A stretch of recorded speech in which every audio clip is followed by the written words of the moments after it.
Okay, welcome back to the channel. It's your boy LFC Plavi here, and the game finished Aston Villa 4, Liverpool 2.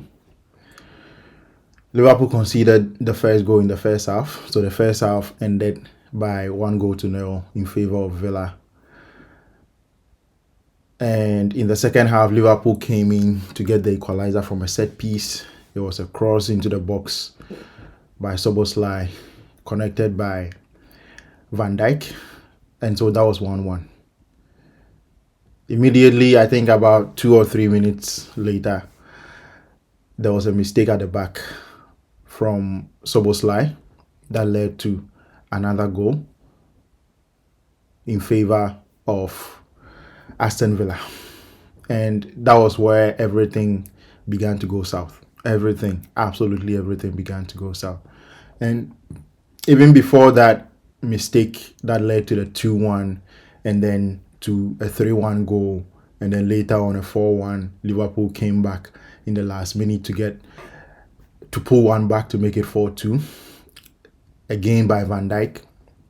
On that particular occasion, it was a corner or set piece routine from a corner kick that Liverpool swung in, and Van Dijk was able to connect. So that was how the game went about. But when you take the game in totality, I don't think anybody can narrow this defeat down to the mistake by Szoboszlai.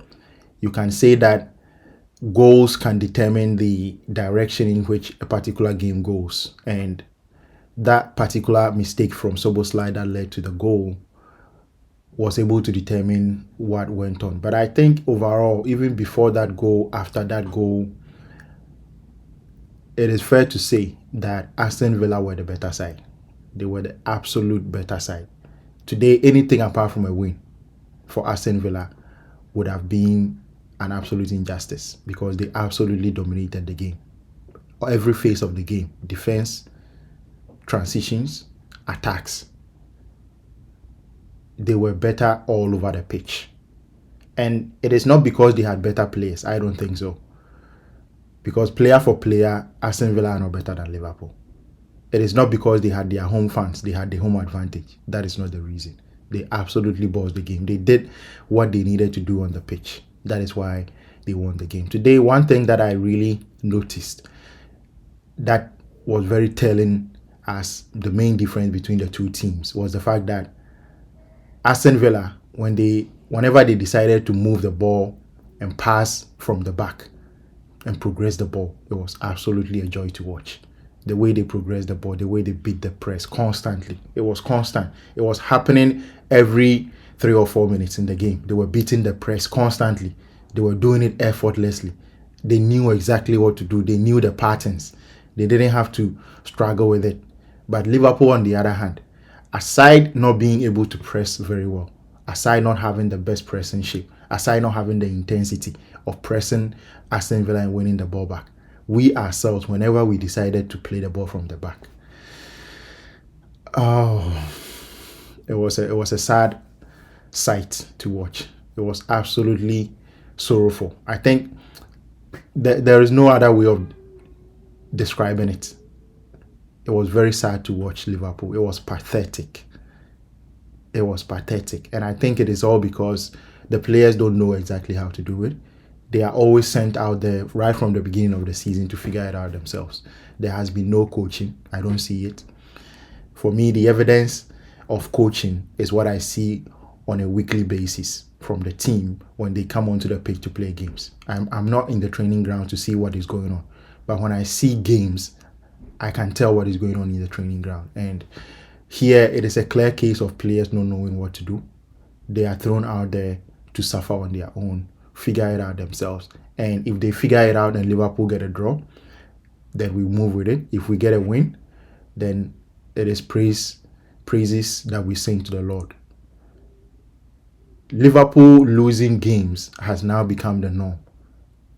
Whenever Liverpool are going into a game of football, no matter the opposition, it is a Liverpool loss.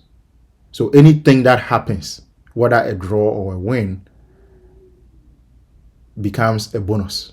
You don't expect it. and then you get it anyway.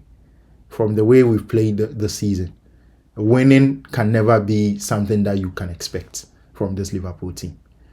Another thing that I wanted to touch on is the goalkeeping. Liverpool's goalkeeping. I don't think Mamardashvili is a Liverpool level goalkeeper. He's not even a Premier League level goalkeeper, to be honest. He's not good enough. I don't like singling out players. I always say this. I don't like it. Singling out players and criticizing them. But Georgie Mamardashvili, I've heard people say it a lot throughout the season, and I've never rode on that bandwagon.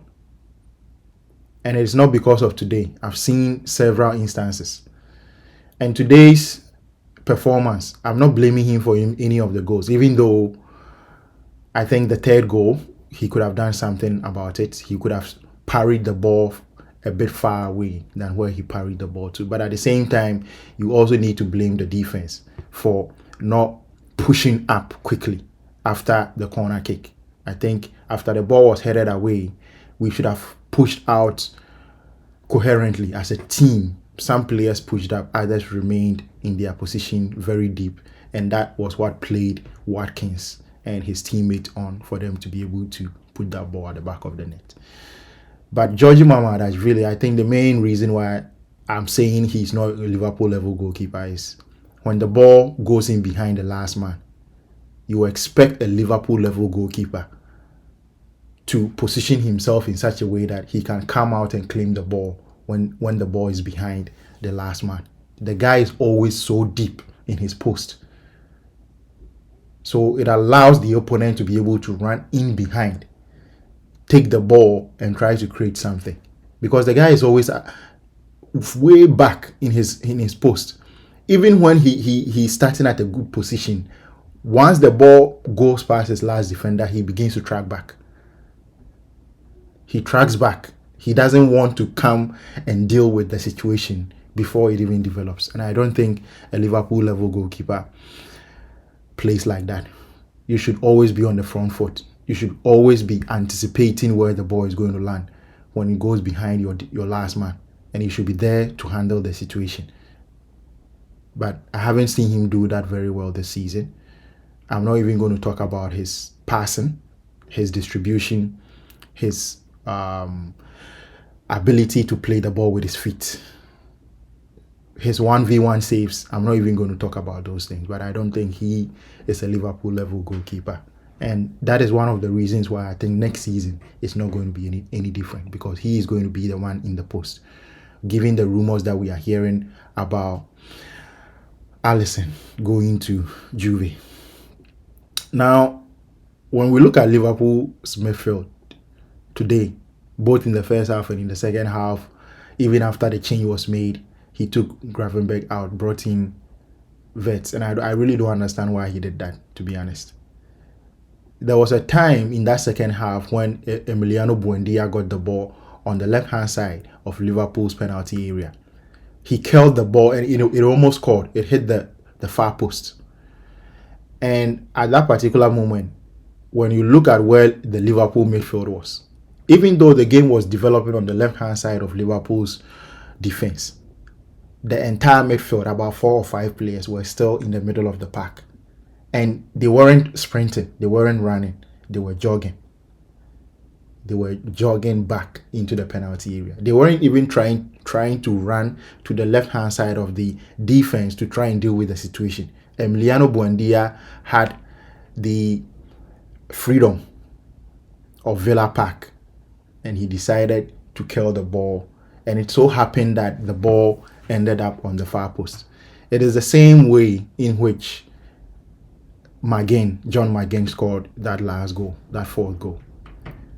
It was also on the right-hand side of Liverpool's defense, outside the penalty area. He got the ball. There were 2 Liverpool players around him. Nobody really trying to make a challenge. Nobody. They were just standing off, putting their hands behind their backs. Kerkes, to be specific, putting his hands behind his back. I think that is the best skill that Kerkes has. His ability to put his hand behind his back is absolutely excellent. But when it comes to actually blocking shot, actually challenging the opponent, to prevent him from shooting, to make it uncomfortable for them to shoot. I don't think Kerkes actually knows what he needs to do to achieve that. So the goal they scored, that fourth goal Aston Villa got, it wasn't the first time they had gotten that opportunity. Emiliano Buendia has scuffed one opportunity like that, which I think he should have scored because he had the freedom, he had the space, he had the time to put his chin up and pick his spots, but he couldn't do it. So I think this is a well-deserved loss for Liverpool. It's been a long season, for Liverpool this season. We have only one match remaining.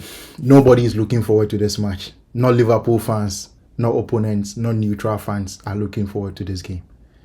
The manager is not looking forward to this game because the manager has already started talking about next season, and I don't understand why. So for me, what I would say to every Liverpool fan is that as long as Arne Slot remains, expect a very, very difficult season next season. It's going to be another long season.